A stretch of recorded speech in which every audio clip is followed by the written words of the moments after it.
அமெரிக்காவில் சற்று பதற்ற நிலை அதிகரித்திருப்பதாக தெரிவிக்கப்படுகிறது. வாஷிங்டனில் தேசிய பாதுகாப்பை மையமாக வைத்து படையினரை அனுப்பி பாதுகாப்பு நடவடிக்கைகள் மேற்கொள்ளப்படுவதாக அறிவிக்கப்படுகிறது. ரஷ்ய ஜனாதிபதி அவர்களை கட்டுப்பாட்டிற்குள் கொண்டு வர வேண்டிய ஒரு தேவை இப்பொழுது டொனால்ட் ட்ரம்புக்கு இருக்கின்றது. ஏனென்றால் உக்ரைன் போருக்கான உதவி என்பது அமெரிக்கா மற்றும் நேட்டோ நாடுகளை சார்ந்தது. அமெரிக்க ஜனாதிபதி டொனால்ட் ட்ரம்புக்கும் இடையிலான சந்திப்பு வெள்ளிக்கிழமை அலாஸ்காவில் இடம்பெற இருக்கின்றது. இது மிகவும் முக்கியம் வாய்ந்த ஒரு சந்திப்பாக பார்க்கப்படுகிறது. பூகோள அரசியல் நிலையில் ஏற்பட்டிருக்கின்ற மாற்றத்திற்கு எவ்வாறான பதில்களை இந்த இரண்டு தலைவர்களும் வழங்கப் போகின்றார்கள் என்ற கேள்விகள் அதிகரித்திருக்கின்றன. கனடா என்பது ஒரு கையறு நிலையில் இருக்கின்றது என்பதை ஏற்றுக்கொள்ள வேண்டும் என்று சொன்னால், பொருளாதார வல்லுநரான மாகாணி இப்பொழுது எவ்வாறு இந்த விடயத்தை தான் கையாள போகின்றேன், இந்த விடயத்தை எவ்வாறு மாற்றி அமைக்க வேண்டும் அல்லது உள்நாட்டு தொடர்பாடல்களை மேற்கொண்டு அதன் மூலம் இந்த பொருளாதார மந்தநிலை ஏற்படாமல் தவிர்க்க வேண்டும் என்பவற்றில் கவனம் செலுத்துவதாக இருப்பார் என்ற நம்பிக்கை கனடிய மக்களிடையே இருக்கின்றது. அதனை நிரூபிப்பதற்கான சந்தர்ப்பம் தான் அவருக்கு இப்பொழுது இருக்கின்ற சந்தர்ப்பம். ஒரு மற்றவர்களால் புரிந்து கொள்ளக்கூடிய ஒரு நட்பு வட்டாரத்திற்குள் வருவார்களாக இருந்தால் நிச்சயமாக அது இந்தியாவிற்கான வெற்றியாகத்தான் அமையும், அமெரிக்காவிற்கான வெற்றியாக அது அமையாது என்று சொன்னால், இந்தியா அவ்வாறான ஒரு நிலையில் இருக்கின்றது. இவரது இந்த அவமதிப்புகளால் அல்லது அலட்சியப்படுத்தலால் இந்தியாவை அலட்சியப்படுத்துகின்றார் என்பது வேண்டுமென்றே செய்கின்ற ஒரு செயலாகத்தான் செய்கின்றார் என்பதில் எந்தவித சந்தேகமும் இல்லை. பொறுத்தவரையில் அவர்கள் கிரிமியா பிரதேசத்தை கைப்பற்றி இப்பொழுது 10 ஆண்டுகளுக்கு மேலாகிவிட்டது. அது ஒரு பெரிய பாரிய பிரதேசம். அதை விட இந்த போரின் பொழுது கைப்பற்றப்பட்ட பல பிரதேசங்களும் பாரிய பிரதேசங்கள். எனவே நில ஆக்கிரமிப்பு ஒன்றை ஒரு நாடு மேற்கொள்வதற்கு அனுமதி வழங்குவதா என்கின்ற கேள்வி இருக்கின்றது. ஆனால் மறுபக்கமாக அமெரிக்காவின் நிலைப்பாடு எவ்வாறு இருக்கின்றது என்றால், அமெரிக்காவின் என்பது டொனால்ட் ட்ரம்ப் தலைமையிலான அமெரிக்காவின் நிலைப்பாடு அவர்கள் கைப்பற்றிய நிலங்களை விடுவதை கேட்பதை விடுத்து மேலதிக நிலங்களை கைப்பற்ற வேண்டாம் என்று கேட்போம் என்று. அமெரிக்காவின் ஆதரவு தான் உக்ரைனை ஒரு போரியல் அதாவது சக்தியாக மாற்றியது. இந்த மாநகரங்களினுடைய அதிகாரங்கள் என்பன பறிக்கப்படுகின்றன. இவை நிச்சயமாக பலத்த எதிர்ப்புகளை சந்திக்கின்றன. இதற்கான காரணம் அவருக்கு இருக்கின்ற பயம், அங்கே இடம்பெறப் போகின்ற ஆர்ப்பாட்டங்கள் மற்றும் கண்டனங்கள் போன்றவற்றிலிருந்து தப்புவதற்காகவும், அதனை விட மேலதிகமாக தனது கட்டுப்பாட்டிற்குள் அந்த நகர பாதுகாப்பு போன்றவற்றை கொண்டு வருவதற்காகவும், தனது நாட்டில் சட்டம் ஒழுங்கு ஆகியன சாதாரண நடைமுறையில் இருக்கிறது என்றால் இவ்வாறான நடவடிக்கைகளை மேற்கொள்ள தேவையில்லை. ஆனால் அவரது நடவடிக்கை என்பது எதை காட்டி நிற்கின்றது என்றால், அங்கே அவருக்குரிய ஆதரவு பின்புலம் அல்லது அவர் எடுக்கின்ற நடவடிக்கைகளுக்குரிய ஆதரவு என்பது மற்றவர்களிடையே இல்லை என்பதுதான் உண்மை.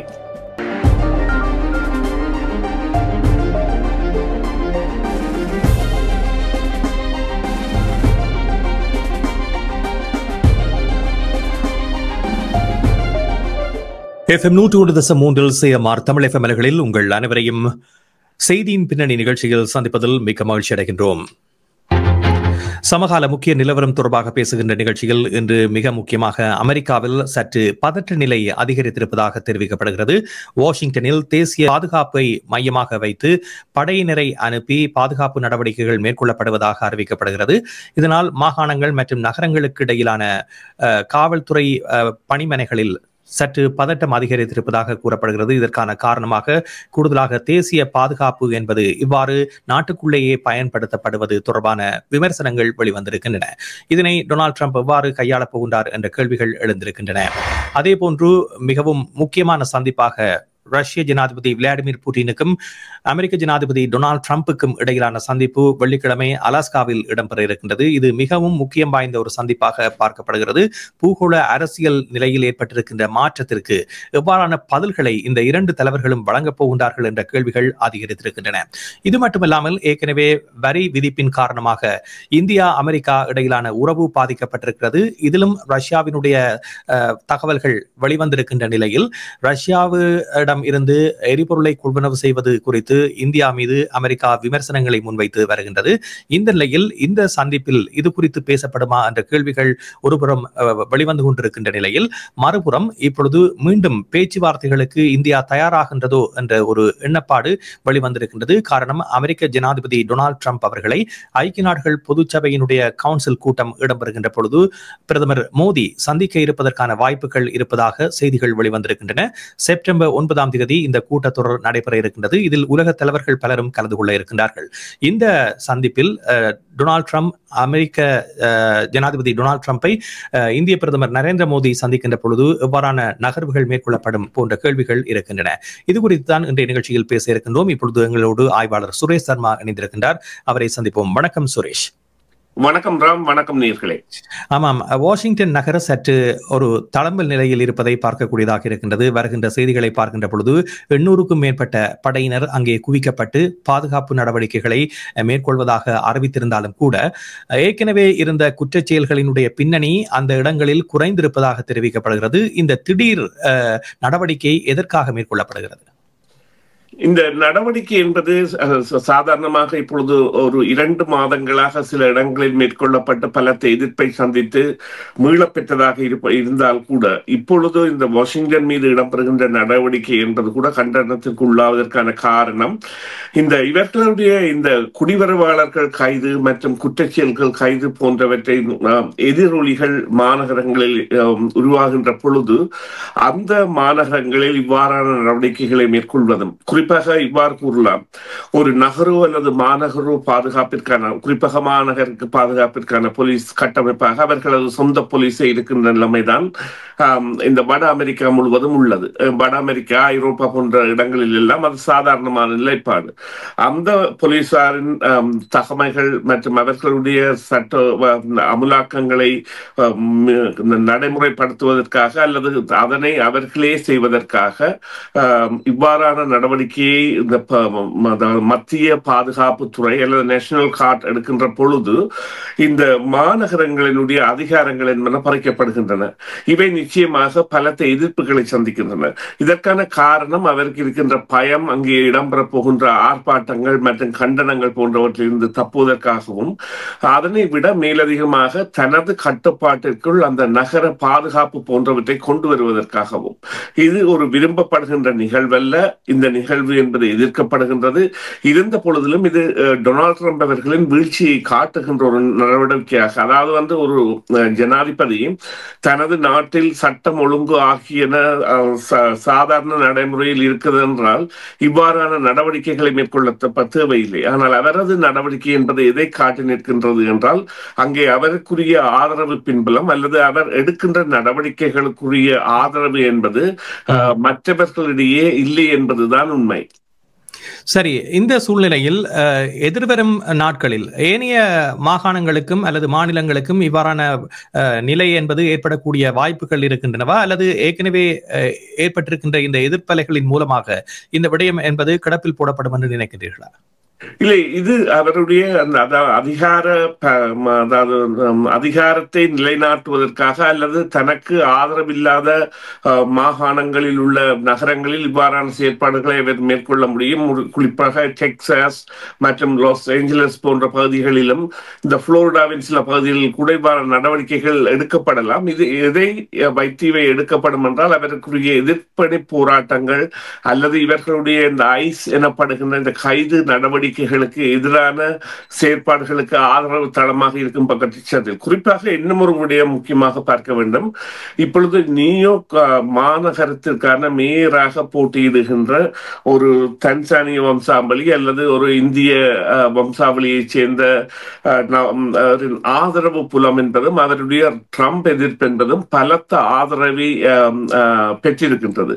இந்த நிலையில் இந்த நியூயார்க் நகரில் கூட இவர் இவ்வாறான திட்டங்களை நடைமுறைப்படுத்த விரும்பலாம். ஆனால் அதனை நடைமுறைப்படுத்துவதென்றால் சுமார் 1000கணக்கான படைகள் தேவை. அவை அவர்களால் முடியாத விடயமாக மாறும். ஆனால் நியூயார்க் என்பது அவருக்கு பெரும் சவாலாக மாறி வருகின்றது. அதுவும் அந்த மேயராக போட்டியிடுகின்றவருடைய கருத்தியல்புகள், அவர் ஒரு முஸ்லீம், மற்றது ஒரு திரைப்பட இயக்குனரான தாயாரின் பின்னணியை கொண்டவர் போன்ற பல இத்தியாதிகள் இருந்த பொழுதிலும் அவரால் செய்யப்பட்ட விடயங்கள் என்பன இதுவரை யாரும் செய்யாத அளவிற்கு அந்த வாலண்டியர்கள் தொண்டர்களை தன் பக்கம் இணைத்ததோடு அதிக பணத்தையும் சேர்த்து அங்கே ஒரு பெரிய மாற்றத்திற்கான சந்தர்ப்பத்தை ஏற்படுத்தி கொண்டிருக்கின்றார். அது டொனால்ட் ட்ரம்ப் அவர்களால் விரும்பப்படாத ஒன்றாக பார்க்கப்படுகின்றது. எனவே அங்கே இவ்வாறான ஒரு நிலைமை ஏற்படுமாக இருந்தால் அது ஒரு பிரளயமாக மாறும். ஏனென்று சொன்னால் நியூயார்க் நகர் என்பதை விட நியூயார்க் ஸ்டேட் மாநகர வட்டாரத்தை நாங்கள் நகரைத்தன்னம் எடுத்தால் கூட அந்த நகர பாதுகாப்புக்காக இருக்கின்ற போலீசாரின் எண்ணிக்கை என்பது பல 10,000.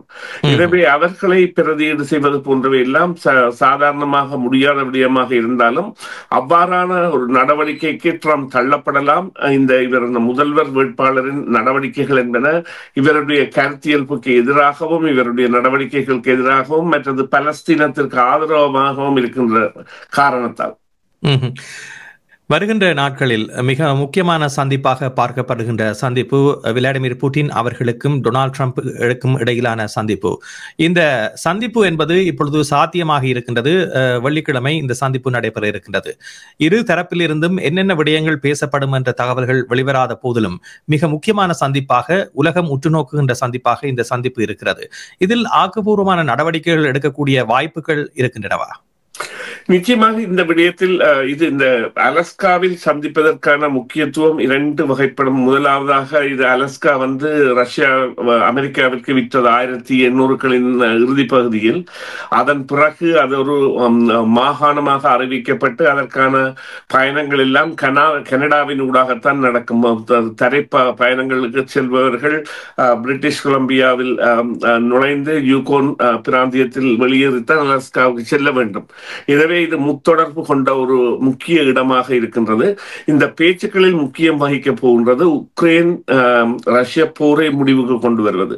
அது புட்டின் அவர்களின் ஒரு பெரிய தோல்வியாக எதிர்பார்க்கப்படுகின்றது. என்றால் அவர் தான் ஒரு நாள் 2 நாள் என்பதை விட ஒரு குறுகிய காலத்திலிருந்து நாங்கள் எடுத்துக்கொண்டால் கூட தன்னால் தீர்க்க முடியும் என்று புட்டின் அவர்கள் அவருடைய பேச்சை கேட்பவராக இருக்கவில்லை அல்லது அவருடைய கொள்கைகளுக்கு இயந்தவராக இருக்கவில்லை. இப்பொழுது வருகின்ற புட்டின் கூட சாதாரணமாக இன்று கூட டான்ஸ்க் பிரதேசத்தில் ஒரு நிலப்பரப்பை உக்ரைனின் நிலப்பரப்பை ஊடறுத்து சில பகுதிகளை கிராமங்களை கைப்பற்றி இருக்கின்றார்கள். இது அந்த பேச்சுக்கு தேவையான சமபலத்தை விட மேலே நிற்கின்றோம் என்பதை காட்டுவதற்கு இவ்வாறான நிலையில் வருகின்ற பொழுது முக்கியமான விடயமாக இந்த உக்ரைன் போர் இருக்கின்ற பொழுதும் இந்த பொருளாதார வழக்கில் இவர்களால் வழங்கப்படுகின்ற எண்ணெய்கள் என்பன அல்லது நிலக்கரி அல்லது இந்த இயற்கை வாயு போன்றவை எல்லாம் நிறுத்தப்படக்கூடிய சாத்தியக்கூறுகள் என்பன இல்லை.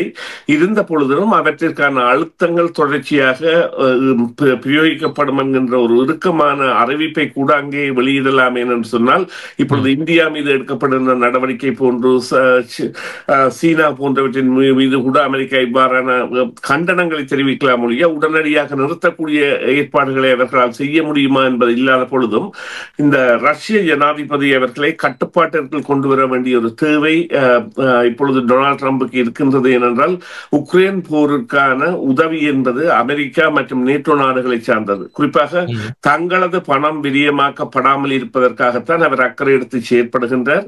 இருந்த பொழுதிலும் இதனுடன் உலகத்தின் ஒரு சமாதான நோக்கங்களும் அல்லது உலகத்தின் பொருளாதார மேம்பாடும் தங்கி இருக்கின்றது என்பது மறக்க முடியாத உண்மை. அதன் காரணமாக சில வேளைகளில் பொருளாதார விடயங்கள் பேசப்படலாம். ஆனால் ரஷ்யா மீதான தடை என்பது அதிகரித்துக் கொண்டு செல்கின்ற ஒரு காலத்தில் அதிலிருந்து விதிவிலக்கை அளிப்பதாக இருந்தால் ரஷ்யாவிடமிருந்து சில உறுதிமொழிகளை எதிர்பார்க்கலாம் என்பதுதான் எனது கருத்தாக இருக்கின்றது. ராம், ஆனால் இந்த விடயம் தொடர்பாக விளாடிமிர் ஜெலன்ஸ்கி அவர்கள் மிக முக்கியமான ஒரு விடயத்தை குறிப்பிட்டிருக்கின்றார். எந்தவித விட்டுக் கொடுப்புகளையும் தங்களுடைய நிலப்பரப்பில் தாங்கள் மேற்கொள்வதற்கு அனுமதிக்கப் போவதில்லை என்றதை இந்த பேச்சுவார்த்தைக்கு முன்னரே அவர் குறிப்பிட்டிருக்கின்றார். இவ்வாறான விடயங்கள் பேசப்படும் என்ற ஒரு அனுமானத்தில் இந்த தகவலை வெளியிட்டதாக பார்க்கலாமா?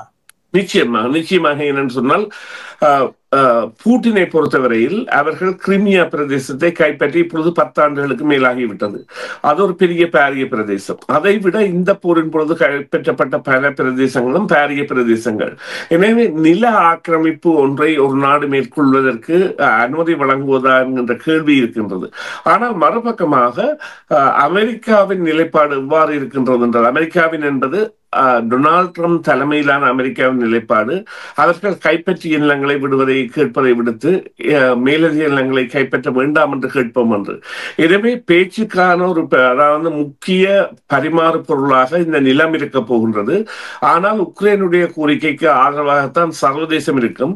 ஆனால் அமெரிக்கா எந்த வகையான முடிவை திணிக்கப் போகின்றது என்கின்ற கேள்வி இருக்கின்றது. ஏனென்று சொன்னால் ஆயுத வழங்குனராகவும் போரின் வெற்றியை தீர்மானிப்பவராகவும் அமெரிக்காவை இருக்கின்றபடியால் அவர்களுடைய குரலுக்கு செவி சாய்க்க வேண்டிய தன்மை என்பது செலன்ஸ்கி அவர்களுக்கு இருந்தாலும் இந்த நிலத்தை ஆக்கிரமித்த நிலத்தை விட்டு கொடுத்தல் என்பதில் அவர்களுக்கு அதாவது உடன்பாடு இருக்காது. ஏனென்றால் இப்பொழுது இந்த கிரிமியா என்பது கூட ஆக்கிரமிக்கப்பட்டால் அதில் $2 பில்லியன் பெறுமதியான ஒரு பாலம் என்று அமைக்கப்பட்டு ரஷ்யா எந்த நாளும் தங்களுக்குரிய ஒரு தொடர்பாடலை வைத்திருந்த பொழுதும் அதனை எல்லாம் ஈடாட செய்தவர்களாக உக்ரைன் படையினர் இருக்கின்றனர். பலத்த இழப்புகளை ரஷ்யாவுக்கு ஏற்படுத்தியவர்களாக இருக்கின்றனர். எனவே ரஷ்யாவும் அதற்கு பிரதியீடானதொன்றாக இவ்வாறான கோரிக்கையை முன்வைக்கும் என்பதில் எந்தவித சந்தேகமும் இல்லை. ஆனால் அது நிச்சயமாக உக்ரைனின் விட்டுக் கொடுப்பிற்கு இடம்பெறாத ஒரு நிகழ்வாக இருக்கும். ஆனால் இருந்த பொழுதிலும் இதனையும் தீர்மானிக்க முடியாது. என்றால் அமெரிக்காவின் ஆதரவு தான் உக்ரைனை ஒரு போரியல் அதாவது சக்தியாக மாற்றியது. ஆமா. இந்த நிலையில் இப்பொழுது பார்க்கின்ற பொழுது உலகில் இருக்கின்ற நாடுகள் அமெரிக்கா கூறுகின்ற விடயங்களை செவிமடுக்காத நிலை காணப்படுகிறது. அதற்கு உதாரணமாக அண்மையில் இந்தியா மீது வரி விதிக்கப்பட்ட பொழுது இந்தியா இறங்கி அமெரிக்கா கூறுவதை செய்யும் என்ற எதிர்பார்ப்பு அமெரிக்காவிடம் இருந்த போதிலும் வெளிப்படையாகவே இந்திய வெளியுறவுத்துறை அமைச்சு தாங்கள் இதில் எந்தவித விட்டுக் கொடுப்புகளையும் செய்ய போவதில்லை என்றும் தொடர்ந்தும் ரஷ்யாவோடு தங்களுடைய வர்த்தகம் தொடரும் என்ற ரீதியிலும் தகவல்களை வெளியிட்டிருந்தது. இருந்த போதிலும் இப்பொழுது மோடி ஐக்கிய நாடுகள் சபை கூட்டம் நடைபெறுகின்ற பொழுது டொனால்ட் ட்ரம்ப் அவர்களை சந்தித்து இது தொடர்பாக பேச்சுக்களை நடத்த இருப்பதாக செய்திகள் வெளிவந்திருக்கின்றன. இரண்டு நாடுகளுக்கும் தேவைகள் இருக்கின்றன. ஒரு சமரச போக்கில் செல்ல வேண்டிய ஒரு நிலை காணப்படுகிறது.